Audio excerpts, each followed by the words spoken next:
What's up, guys? Lunar Wolf MXS here. There's a shorter version of this on my Instagram if you want to go check that out. Not Instagram, I said TikTok. On my TikTok, go to TikTok, same name, Lunar Wolf MXS. There's a shorter version, straight to the point version.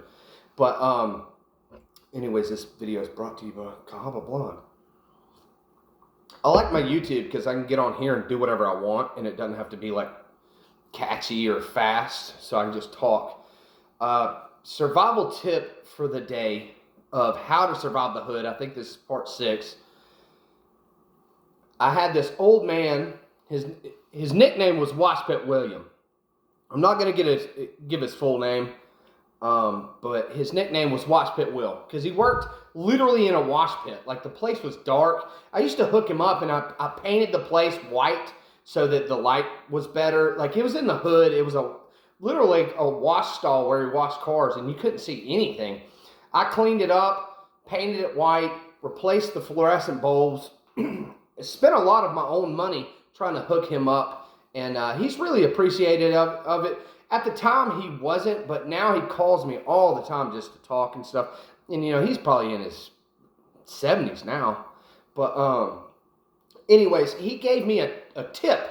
Some hood advice. He grew up in an extremely rough neighborhood in Birmingham. He called it the bottom. He always would tell stories. He was like, when I was living in the bottom, meaning it was the lowest of the low. There's like ghetto, there's like poverty, and then there's worse than that, and that's what he called the bottom.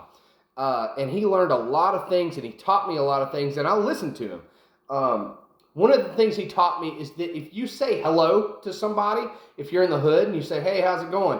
And they don't say nothing back, more than likely they are up to no good. They're looking to rob the place, rob you, break into something, steal something. More than likely, not always, because there are quiet people who don't want to talk to people and all, introverts and all that stuff. But he told me more than likely they are up to no good. And that has turned out to be true in multiple cases that I've been in. Man, if somebody's got a pistol on them and they're about to rob a store, if you come out the door and they're going in, and you say, hey, man, how's it going? They're not thinking like a normal person. They're not thinking like, oh, I should be cordial with this person. Say, hey, man, I'm good. Appreciate you or whatever. They're thinking about robbing the place. So if you walk past somebody, you're leaving out, they're going in, and you say, hey, how's it going? And they don't say nothing to you, or you hold the door open for them. This was another thing he taught me. You hold the door open for people, and they don't say nothing to you, that person's up to no good, or that's just an evil person. You don't want to associate yourself with that person, who, if you do something nice for them, they don't give you at least a thank you back. So he was always right about that. And he went further. He's like, if you say hello to somebody in the store who's acting suspicious, like, hey, man, how's it going? And they don't say nothing back, watch that person. Start watching. Don't stare at them, but, like, watch them out the side of your eye. You know, don't follow them around or nothing, but just be weary of that person, because more than likely they're either stealing stuff, they're looking to rob the store or whatever. I feel like I'm beating a dead horse right now. But anyways, the main message is be nice to people, and if they're not nice back, you know, like, be cordial with people. And this mostly pertains to the South, because that's really the only hoods I know.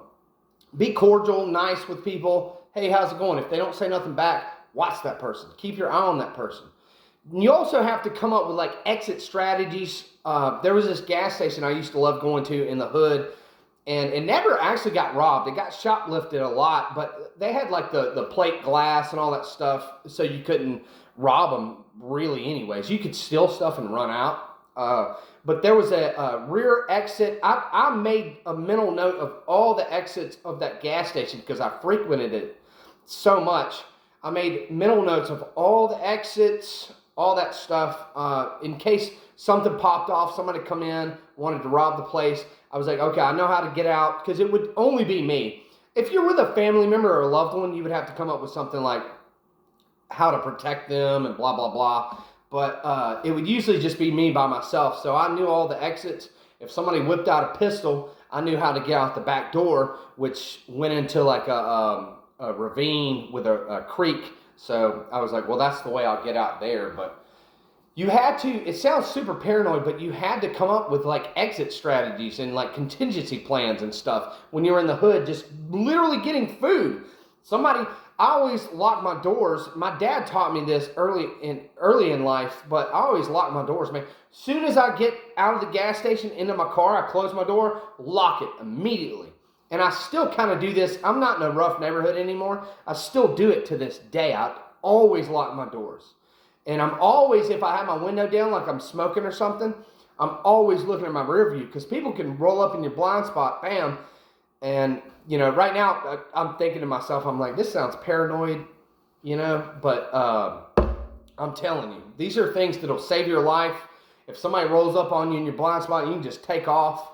Nobody's going to catch a charge shooting at you driving down the street. You know what I'm saying? You might be afraid, like, what if they shoot at me while I'm driving off? Nobody's going to catch a charge if you drive off in traffic, and they're not going to shoot at you for what? What are they going to gain from that?